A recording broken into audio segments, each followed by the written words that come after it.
dalam sebuah sekolah terdapat dua geng yang lumayan terkenal. Geng yang pertama bernama Geng Cumi dengan 4 personil, yaitu Oktana, Nyayu, Sabina, dan Cikal. Sedangkan geng yang kedua bernama Geng Ubur-Ubur dengan 5 personil, yaitu Elma, Elovin, Dio, Kayla, dan Rasti. Kedua geng ini sangatlah bertolak belakang dan memiliki perbedaan yang mencolok tentang penggunaan gadget. Geng Cumi memiliki gadget lebih dari 1 dan penggunaannya yang terkesan sembarangan, semena-mena, dan tidak pada tempatnya, terutama si Oktana. Sedangkan geng Ubur-Ubur terkesan sangat positif dan bijak dalam penggunaan gadget. Dan pada suatu hari, terjadilah konflik di antara kedua geng ini. Nanti di TikTok yang buat, yang tau kan, yang oh iya BTW, kemarin kan saya baru pulang nih dari Puncak Mas. Kayak gini nih fotonya, tau gak sih aplikasi foto yang paling update? Oh, itu mah banyak kali di Play Store. Kamu tinggal cari aja kata kuncinya aplikasi edit terkini gitu. Nah, terus nanti banyak, kamu tinggal pilih dari sana. Oh iya. Tahu nih si Tana gitu aja nggak tahu sekarang ini musimnya TikTok gitu. Kamu punya nggak? Punya dong. Kalau punya kan. Itu kan itu apa namanya? Tanah Permata. Tanah Permata. Cari aja pasti ada. Iya, ada gila. Kalau udah banyak banget mana Ya cowoknya. dong. Lihat cakep-cakep semua lagi. Ya iyalah, gimana enggak? Tanah itu kalau mau diupload ke TikTok harus difilter dulu biar cantik. Makanya banyak follower cowoknya. Iya juga. Aku ikut bikin si Tana lah biar banyak followers satu juga. Ikut-ikutan mulu nih Sabina. Ya lah. BTW karena kok kamu seberani itu sih, senekat itu ngata-ngatain orang tapi pakai akun terus kamu di sosial media? Emangnya kamu nggak takut ya nanti kena UU ITE, terus kamu dilaporin ke polisi, terus kamu masuk penjara? Ya, yang penting kan aku nggak ketemu langsung sama dia. Tahu juga kalau dia ngelaporin aku suruh followers aku buat nyerang dia. Lagi pula kan selagi kita nggak tahu dia aslinya aku ya, kenapa enggak? Enak jadi orang cantik tuh kayak gini, Ngai. Betul. Aku setuju sama Tana. Ih, kalian ini kalau soal-soal bully orang aja ini seru banget sih. Iya dong. Iya dong. Oh iya, BTW, kok Cika nggak datang sih? Katanya 15 yang menit yang lalu dia sudah OTW. Iya kayak nggak tahu si Cikal aja, dia itu OTW baru mau mandi, bukan OTW kesini. Tapi emang iya sih, Cika sekarang telat-telat gitu. Ya udahlah, kalian lapar nggak? Yuk kita cari makan. Yuk. Nanti termingguan. Cilok aja nggak sih? Cilok ya? Yuk. Sementara itu, geng Ubur-Ubur yang terkenal berisikan anak-anak kesayangan para guru pun tidak kalah serunya. Mereka sedang berlomba-lomba untuk mencari materi yang akan dipelajari pada pagi ini. Dim, kamu udah belajar apa aja? Gila, pembahasannya banyak banget ternyata ya. Iya nih, materinya super duper banyak banget. Kalian lagi ngomongin apa sih guys? Ya nih, kayaknya seru banget. Ini loh, kita lagi ngomongin pengaruh kemajuan iptek terhadap NKRI yang diomongin kemarin sama Bu Tere. Oh gitu. Kemarin aku baca-baca sih dari internet tentang materi itu. Kalau menurut kalian, dampak internet ke suatu negara itu gimana sih? Nah, sebelum sampai ke situ, aku jelasin dulu ya dari awal. Jadi, iptek itu berkaitan dengan perkembangan teknologi berupa penemuan baru.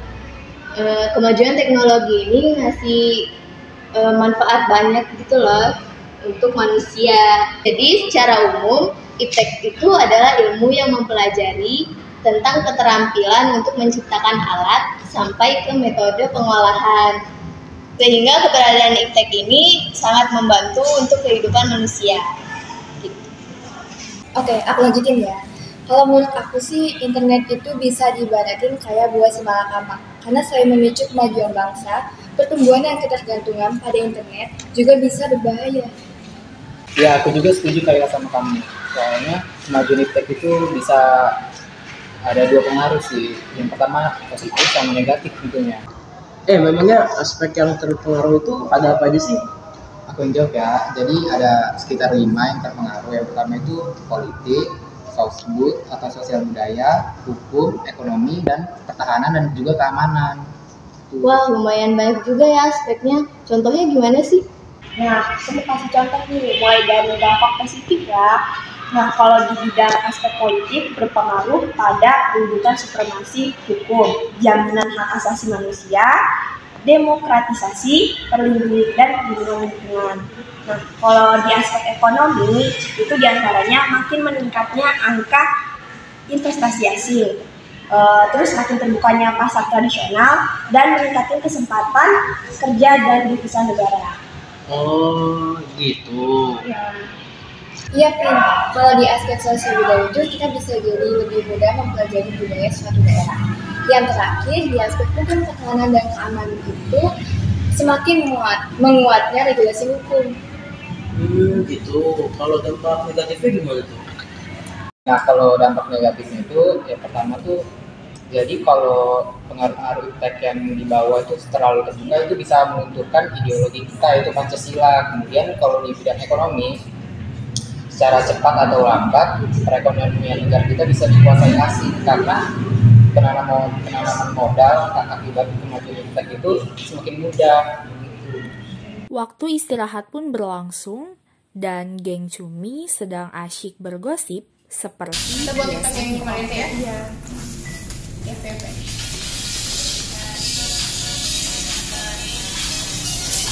Halo guys, pasti kali lah kalian ini nunjukin aku kalian cantik manja.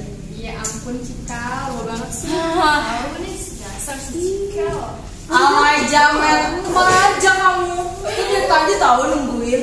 Ada cerita bagus nih, tapi nanti aja lah habis jam pelajaran UTW. Ya pastilah aku punya UTW mandi. Kamu kan tahu aku mandi lama kali ya kan. Ya ampun, masa UTW berangkat sih? Ternyata bener ya kata Sabina. Iya, OTW mandi. Tidak bener. Kayak kali jangan telat dong. Padahal lagi ada tiga. Tidak lama kemudian, bel tanda masuk pun berbunyi, diikuti oleh suara sepatu Butere berjalan masuk ke dalam kelas.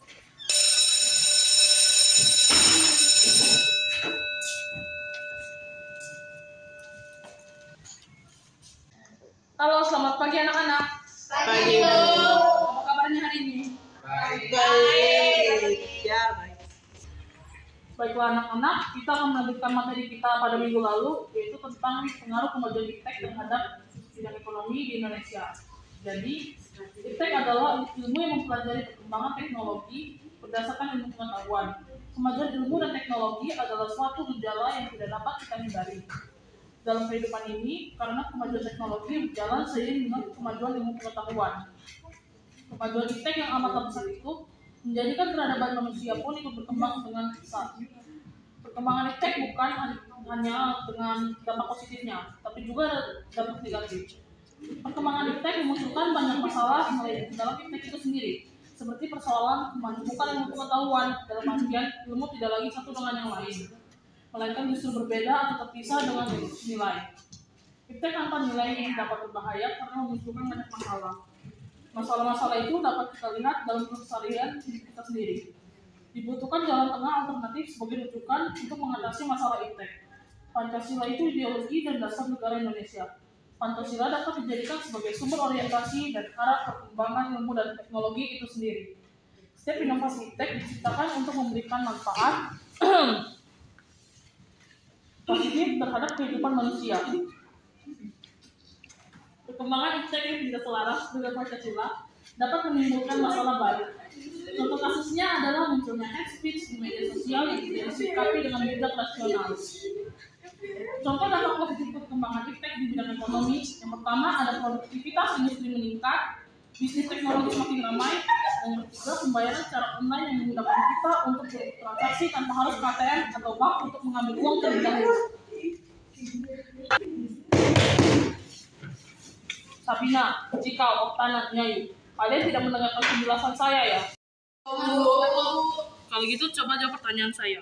Apa dampak pengaruh kemajuan iptek di bidang ekonomi? Dampak positifnya itu apa? Tidak bisa menjawab. Saya tahu kalian tadi sedang bermain gadget saat saya sedang menjelaskan. Lain kali jangan diulangi lagi. Baik, Ibu. Baiklah anak-anak, materi kita kalau begitu sampai di sini saja pada hari ini. Kita akan lanjutkan pada pertemuan selanjutnya di minggu depan. Sekian dari saya, selamat pagi. Baik, Bu. Terima kasih, Bu. Istirahat capek banget deh. Bener banget. Sini. Kalian udah lihat berita belum nih? Yang lagi trending itu. Gimana ya? Karena ngatain orang lewat sosmed bisa kena tangkap polisi. Waduh, kayaknya mulai sekarang kita harus hati-hati sih kalau mau komen di mana aja, karena kita nggak tahu apa yang bakal terjadi ke depannya. Lebay, santai aja kali. Kan aku udah bilang kalau kayak gini ini pasti nggak akan ketahuan. Tuh kali, penakut kali lah kalian berdua ini. Aku sih ya, Wak, setuju kali lah sama Oktana ini. Nah, terus nih yang mana? Tadi katanya ada cerita apa? Tuh, Wak, penakut banget sih kalian berdua ini. Aku sih ya, setuju kali lah sama Oktana. Terus Tana, katanya tadi kamu ada cerita gitu, ada gosip hot apa nih, Wak? Mana? Tapi sih aku lebih milih untuk ngurangin jelek-jelekin orang di sosmed gitu. Takut juga kan. Iya sih, cuman kan ya lihat dia barusan masuk FYP aku. Lihat dong. Ini apaan sih dia ini? Kok bisa ya FYP? Udah dekil itu pendek lagi. Kalian lihat deh, ini nggak banget. Terus lagi ia juga baru ingat ternyata kalau mau kayak gini nih harus kasih komentar.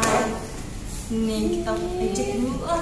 Tana baru jadi bilangin dosa aneh-aneh. Kamu nih ya, aku gak ikutan-ikutan ya kalau misalkan kamu kena kasus gara-gara ngatain orang di sosmed. BTW, yang tadi ini Elma bukan sih? Anak yang sebelah, yang segini dia sama Elvin. Oh iya, aku tadi udah ngomongin dia jelek betul, tapi emang dia sih. Ya ampun, Tana.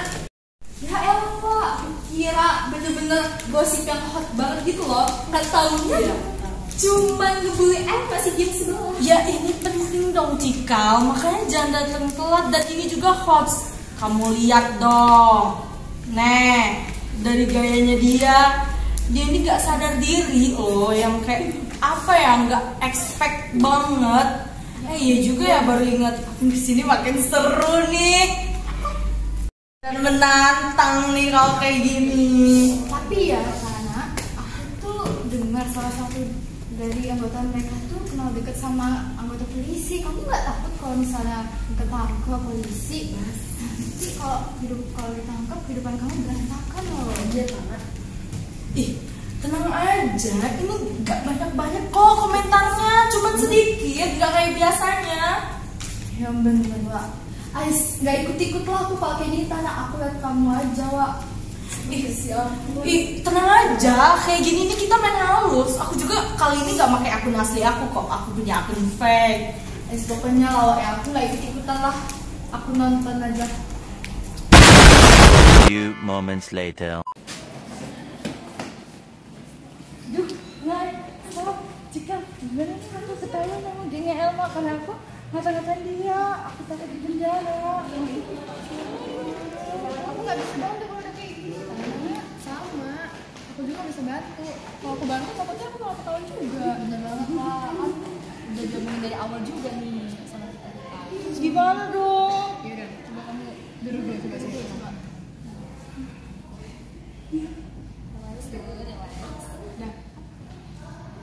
Kalau misal, tapi pokoknya aku gak mau minta maaf ya. Kan kalian tahu sih gimana bentukannya. Aku kan komentar apa adanya tentang dia. Masih aja loh Wak, kayak gitu. Tahu karena udah dibilangin jangan aneh-aneh juga. Iya, Tana jangan Lah, tapi kan aku berkomentar dengan apa adanya. Aku ngomongin apa adanya. Kalian punya mata kan? Lihat sendiri dong kalau punya mata. Udah.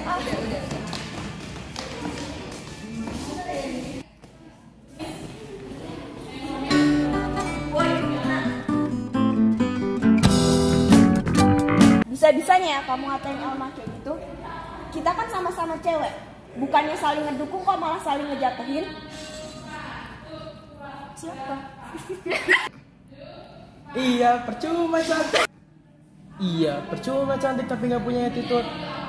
Apa ya? Gue lupa. Iya, percuma cantik tapi nggak punya attitude. Nggak nyesel aku mutusin kamu. Lah, kan apa yang gue komen emang benar. Lo punya mata kan? Bukan dong mata lo apa yang gue komen. Lihat gimana bentukannya.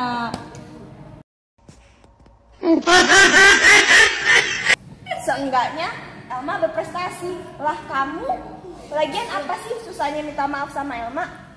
Iya, Elma Sabar. Seenggaknya Elma berprestasi.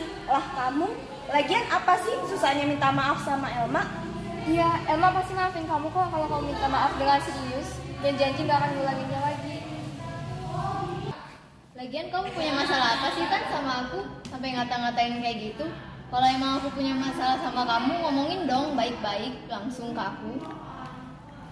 Udah, jangan dilanjutin. Malu diatin sama orang. Lagian kamu tanah, udah dikasih kesempatan sama Elma buat minta maaf.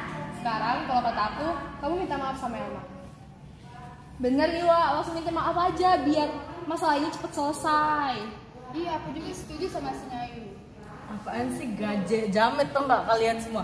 Kok jadi kalian ngebelain Elma? Kan dari awal kalian ikut ngebully. Kalian kan bisa lihat gimana bentukannya. Jadi jangan over deh. Pokoknya aku nggak mau minta maaf. Dasar sombong. Oh gitu. Lihat aja kamu bakal dipenjara berapa tahun ya? Setelah kejadian tersebut, Nyayu, Cikal, dan Sabina mulai menjaga ketikan mereka di sosial media dan mulai bijak di dalam penggunaan gadget. Sementara itu, Oktana, karena sikapnya yang keras kepala dan juga sombong, dia tidak dipenjara melainkan hanya didenda. Namun, kejadian tersebut terdengar hampir ke seluruh sekolah.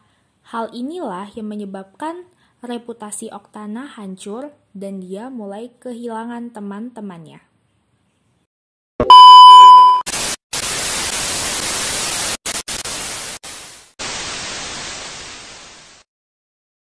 Amanat dari kisah tadi adalah bijaklah di dalam menggunakan sebuah gadget.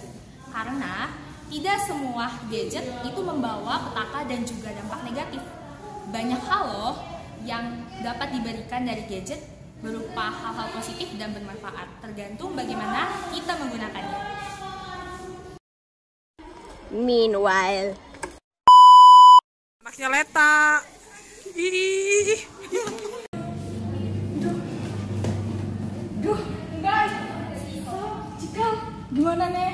Aku ketahuan sama gengnya. Kalau aku nggak Sabar dulu, Ge. Pusing. Enggak.